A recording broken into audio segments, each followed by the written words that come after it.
بسم اللہ الرحمن الرحیم۔ یہ واقعہ آج سے 3500 سال پہلے پیش آیا تھا۔ فرعون کے ڈوب کر مرنے کے بعد سمندر نے اس کی لاش کو اللہ کے حکم سے باہر پھینک دیا، جبکہ باقی لشکر کا کوئی نام و نشان نہ ملا۔ مصریوں میں سے کسی شخص نے ساحل پر پڑی اس لاش کو پہچان کر اہل دربار کو بتایا۔ فرعون کی لاش کو محل پہنچایا گیا۔ درباریوں نے مسالے لگا کر اسے پوری شان اور احترام سے تابوت میں رکھ کر محفوظ کر دیا۔ حنوط کرنے کے عمل کے دوران ان سے ایک غلطی ہو گئی تھی۔ فرعون کیونکہ سمندر میں ڈوب کر مرا تھا اور مرنے کے بعد کچھ عرصہ تک پانی میں رہنے کی وجہ سے اس کے جسم پر سمندری نمکیات کی ایک تہ جمی رہ گئی تھی۔ مصریوں نے اس کی لاش پر نمکیات کی وہ تہ اسی طرح رہنے دی اور اسے اسی طرح حنوط کر دیا۔ وقت گزرتا رہا، زمین و آسمان نے بہت سے انقلاب دیکھے جن کی گرد کے نیچے سب کچھ چھپ گیا، حتیٰ کہ فرعونوں کی حنوط شدہ لاشیں بھی زمین کی تہوں میں چھپ گئی۔ ان کے نام صرف کتابوں، ان کی تعمیرات اور لوگوں کے ذہنوں میں رہ گئے۔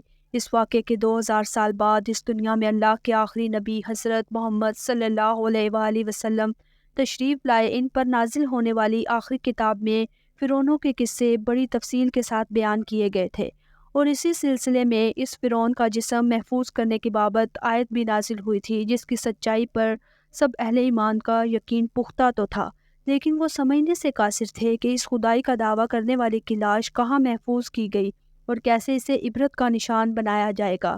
1871 میں مصر کے ایک شہر الورانیہ سے تعلق رکھنے والے غریب اور معمولی چور احمد عبد الرسول کو فرعونوں کی حنوط شدہ لاشوں کی طرف جانے والے خفیہ راستے تک رسائی مل گئی۔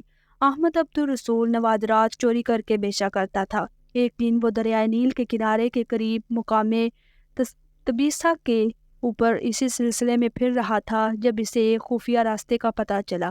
وہاں وہ نوادرات کی چوری کے لیے جگہ کھود رہا تھا کہ اسی دوران اسے کچھ لوگوں نے پکڑ لیا اور پولیس کے حوالے کر دیا۔ وہ جس جگہ کو کھود رہا تھا وہاں سے ملنے والے راستے کی جب مسلسل کھدائی کی گئی تو 1891 کو دوسری ممیوں کے ساتھ اسی غرق ہونے والی فرعون کی لاش بھی مل گئی۔ اس کے کفن پر سینے کے مقام پر اس کا نام لکھا ہوا تھا۔ ان ممیوں کو ماہرین قاہرہ لے گئے۔ جب ان ممیوں کا تفصیل سے جائزہ لیا گیا تو فرعون والی ممی پر جمی نمکیات کی تہ سے تصدیق ہو گئی کہ یہ وہی فرعون ہے جسے اللہ پاک نے پانی میں غرق کر کے بدترین انجام سے ہمکنار کیا تھا۔ یہ بہت بڑا واقعہ تھا۔ اس کی تصدیق کے لیے دنیا بھر کے ماہرین آثار قدیمہ اور سائنسدان مصر کی طرف امٹ پڑے۔ مختلف سائنسی ٹیسٹ کرنے کے بعد دنیا بھر کے سائنسدانوں نے تصدیق کر دی کہ دوسری سب لاشوں کی نسبت صرف فرعون کی لاش پر ہی سمندری نمکیات کی تہ جمی ہوئی تھی۔ اس تصدیق کے بعد اسے فرعون کی لاش قرار دے کر عجائب گھر میں محفوظ کر دیا گیا۔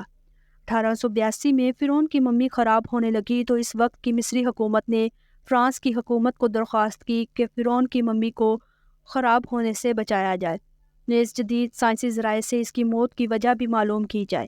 چنانچہ مصری اور فرانسیسی حکومت نے مل کر ممی کو فرانس لے جانے کا انتظام کیا۔ جب فرعون کی لاش کو فرانس پہنچایا گیا تو ایئرپورٹ پر اس دور کے فرانسیسی صدر بذات خود حکومت کے اعلیٰ عہدیداروں، تمام وزراء اور فوج کے افسران کے ساتھ استقبال کے لیے موجود تھے۔ فرعون کی لاش کا استقبال کسی عظیم زندہ بادشاہ کی طرح کیا گیا۔ فوجی دستوں نے سلامی دی۔ فرعون کی ممی کو ماہر ڈاکٹروں کی ٹیم کے حوالے کیا گیا۔ اس ٹیم کی سربراہی ڈاکٹر مورس بوکائے نے کی تھی۔ مائکروسکوپ ٹیسٹوں کے ذریعے ممی کے تمام اعضاء کا باریک بینی سے جائزہ لیا گیا تو معلوم ہوا کہ اس کی لاش اور جسم میں سمندری ذرات ابھی تک موجود ہیں، اور موت کی وجہ بھی پانی میں ڈوب کر مرنے کی وجہ سے ہوئی ہے۔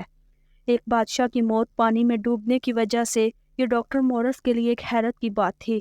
اس نے اس ممی کے بارے میں مزید جاننے کی کوشش کی تو اسے معلوم ہوا کہ اس بادشاہ کی موت کے حالات مسلمانوں کے نبی حضرت محمد صلی اللہ علیہ وآلہ وسلم پر اتری کتاب قرآن پاک میں تفصیل سے درج ہیں۔ اسے علم تھا کہ جہاں سے یہ لاش ملی ہے وہ ایک اسلامی ملک ہے۔ چنانچہ تجسس کے ہاتھوں مجبور ہو کر وہ مصر پہنچا۔ وہ ایک سائنسدان تھا۔